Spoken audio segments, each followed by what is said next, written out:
सियासी बेयकीनी और अदालती तकसीम के माहौल में शहबाज हुकूमत को मुआशी मैदान से मुतल्लिक जो खबरें मौसूल हो रही हैं वो यकीनन हुकूमती एतमाद में इजाफा कर रही हैं।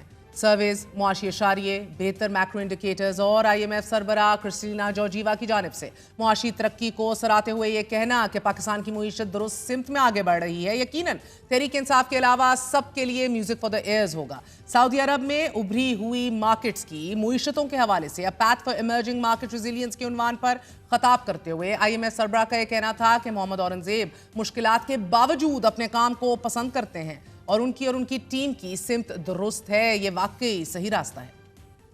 कॉन्फ्रेंस के दौरान IMF सरबराह ने वजीर खजाना से पूछा कि पाकिस्तान को दोहरे मसाइल का सामना है, करंट अकाउंट में भी और फिस्कल अकाउंट में भी आप इस दबाव का कैसे मुकाबला कर सकते हैं। क्रिस्टीना जॉर्जीवा के सवाल के जवाब में वजीर खजाना मोहम्मद औरंगजेब का यह कहना था कि मालियाती मैदान में हमने प्राइमरी सरप्लस हासिल कर लिया है। हमारी टैक्स और GDP की शरह 9 से 10% थी मगर अब 10.8% हो गई है। हमने इत्तफाक किया है कि इसे 13% तक बढ़ा दिया जाएगा। हमने अखराजात के बारे में भी सख्त फैसले किए हैं। हमें पाकिस्तानी मुईशत के DNA को बदलना पड़ेगा।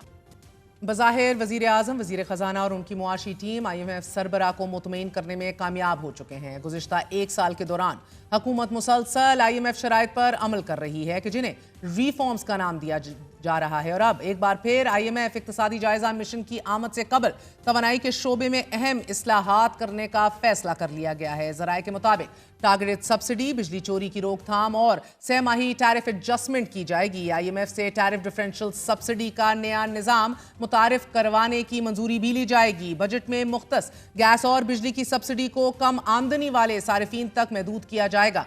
बिजली की तरह गैस टैरिफ का सहमाही एडजस्टमेंट मैकेनिज्म भी मुतारिफ करवाया जाएगा और ओगरा की तरफ से सहमाही बुनियादों पर गैस की कीमतों में रद्दो बदल का निज़ाम अपनाया जाएगा। ये इस्लाहात यकीनन ज़रूरी होंगी मगर उन बेज़ाब्तगियों को कौन दूर करेगा कि जिनका पाकिस्तान को सामना है। खबर सामने आई है नाजरीन के पेट्रोलियम कंपनियों से लेवी और जुर्माने की मद में 68 अरब रुपए, जबकि गैस डेवलपमेंट सरचार्ज की मद में खाद और बिजली कंपनियों से 33 अरब रुपए की कम वसूली की गई। यानी कि सिर्फ इन दो हेड्स में मुल्क को 101 अरब रुपए का नुकसान उठाना पड़ा है। एक साल 10 दिन गुजरने के बावजूद मौजूदा इत्तेहादी हुकूमत अभी तक मुल्क में सियासी माहौल साजगार बनाने में तो कामयाब नहीं हुई। अलबत्ता हर गुजरते दिन के साथ मुल्क की मुईशत की आउटलुक में बेहतरी जरूर नजर आ रही है, लेकिन साबिक वजीर आजम नवाज शरीफ और साबिक वजीर खजाना इसाक डार अभी तक अनफॉर्चुनेटली माजी में जिंदा दिखाई दे रहे हैं। शहबाज हुकूमत अगर अवाम को कुछ बेच सकती है तो यकीनन मुआशी बेहतरी है और हालिया सर्विसेज भी हुकूमत की बेहतर कारकर्दगी रिपोर्ट कर रहे हैं। गुज़िश्ता साल के मुकाबले में कारोबारी तबके की अक्सरियत ने मौजूदा हुकूमत की कारकर्दगी को बेहतर करार दिया है। एक सर्वे के मुताबिक नाजरीन 55% कारोबारी अफराद ने अपने कारोबार में बेहतरी की इतला दी है, जबकि पिछले 6 माह के दौरान पाकिस्तान के कारोबारी एतमाद में 10% इजाफा रिकॉर्ड किया गया है। इसके अलावा मुल्क में मुस्तकबिल के हवाले से कारोबारी तवक्कुआत में 19% इजाफा देखा गया। सर्वे के मुताबिक पाकिस्तान में कारोबारी गैर यकीनी की फिजा में 7% कमी रिकॉर्ड की गई है। 56% अफराद का यह कहना है कि उनके कारोबारी इलाकों में लोड शेडिंग नहीं हो रही। सर्वे के मुताबिक 41% कारोबारी इदारों का यह मानना है कि मौजूदा हुकूमत ने मुईशत को बेहतर तौर पर संभाला है, जबकि 38% ने साबिक वजीर आजम इमरान खान की हुकूमत को बेहतर मैनेजर करार दिया है। इस सर्वे से पहले स्टेट बैंक ऑफ पाकिस्तान ने परचेसिंग मैनेजर्स इंडेक्स रिपोर्ट जारी की थी। रिपोर्ट में भी कारोबारी अफराद ने मुईशत की बेहतरी से मुतालिक मुस्बत उम्मीदों का इजहार किया, लेकिन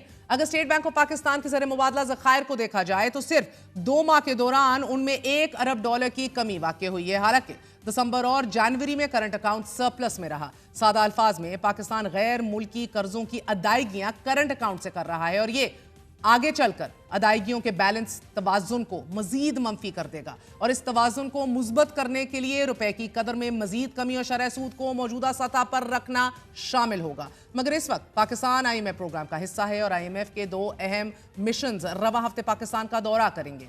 ये दोनों मिशंस जायजा मिशन के कबल पाकिस्तान की मुआशी सूरत हाल पर डेटा इकट्ठा करेंगे, जबकि आलमी बैंक के 9 एग्जीक्यूटिव डायरेक्टर्स पर मुश्तमिल वफ्द 20 साल बाद पाकिस्तान पहुंच चुका है। ये वफ्द $40 अरब फंडिंग के लिए मौसर अमल दरामद के लिए हिकमत अमली बनाएगा اور اس کے لیے وفد وزیر اعظم، وزیر خزانہ، تاجروں، اساتذہ، سول سوسائٹی نمائندوں کے ساتھ ملاقاتوں کے ساتھ ساتھ چاروں صوبوں کا دورہ بھی کرے گا، جبکہ وزیر اعظم شہباز شریف نے وفد سے ملاقات کے بعد یہ کہا کہ مہنگائی سنگل ڈیجٹ میں آ چکی ہے، 20 ارب ڈالر کی سرمایہ کاری ملکی معیشت کا پہیہ تیزی سے گھمائے گی، ملکی معیشت صحیح سمت اور ترقی کی جانب گامزن ہے، ملکی برآمدات اور تصحیحات زر میں اضافہ ہو رہا ہے، شرح سود کم ہونے سے پیداواری شعبے میں سرمایہ کاری بڑھ رہی ہے، مگر اپوزیشن لیڈر عمر ایوب کا یہ کہنا ہے کہ ملک میں سرمایہ کاری ہے ہی نہیں، منفی گروتھ ریٹ ہے، مہنگائی کم ہونے کے تمام دعوے جھوٹے ہیں۔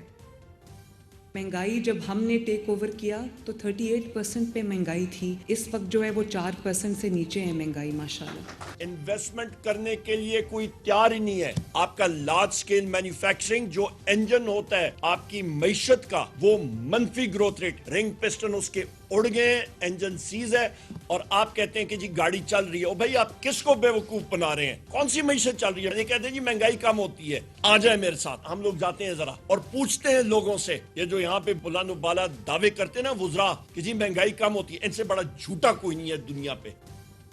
حکومتی دعوے اور اپوزیشن کی کاؤنٹر آرگیومنٹس کو ایک طرف رکھا جائے اور مارکیٹ میں بکنے والی اشیاء خورد و نوش کی قیمتوں کو دیکھ لیا جائے تو حکومتی دعوے کی سچائی پر شک ہونے لگتا ہے۔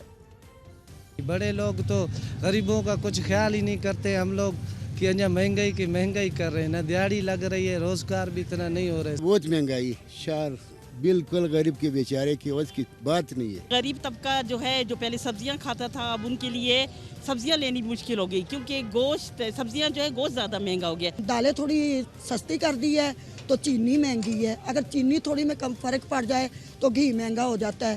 غریب بندے ہیں، عورتیں ہیں، مرد وہ سڑکوں پہ آ گئی ہیں۔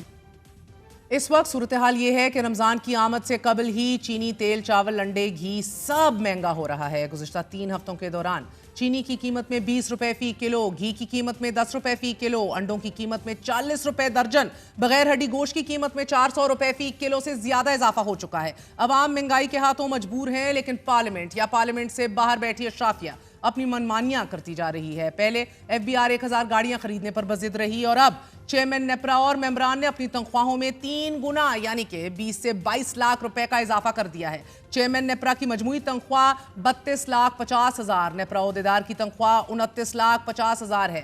نیپرا حکام نے ججز کے جوڈیشل الاؤنس کی طرز پر اپنے لیے 6,30,000 سے 7 لاکھ روپے ریگولیٹری الاؤنس بھی منظور کروایا ہے۔ اس کے علاوہ نیپرا افسران نے 2024 کے لیے 5,87,000 روپے سے 6,50,000 روپے کا ایڈ ہاک ریلیف بھی حاصل کر لیا۔ نیپرا افسران 2023 کے لیے 5,44,000 سے 6 لاکھ روپے کی شرح سے ایڈ ہاک ریلیف کے اہل بھی ہو گئے۔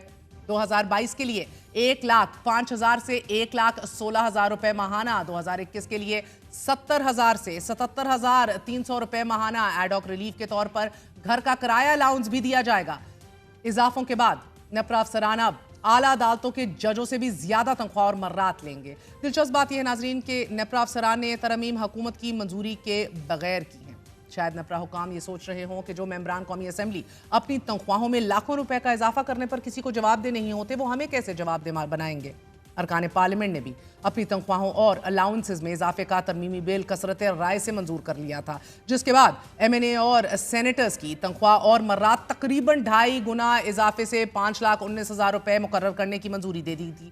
پارلیمنٹ میں بیٹھی تمام جماعتیں انکلوڈنگ پیپلز پارٹی، نون لیگ اینڈ تحریک انصاف تنخواہ مزید بڑھانے پر زور دے رہے تھے۔ اراکین پارلیمنٹ نے ایم این ایز اور سینیٹرز کی تنخواہ 10 لاکھ ماہانہ کرنے کا مطالبہ کیا تھا، جسے اسپیکر ریاض صادق نے مسترد کر دیا تھا۔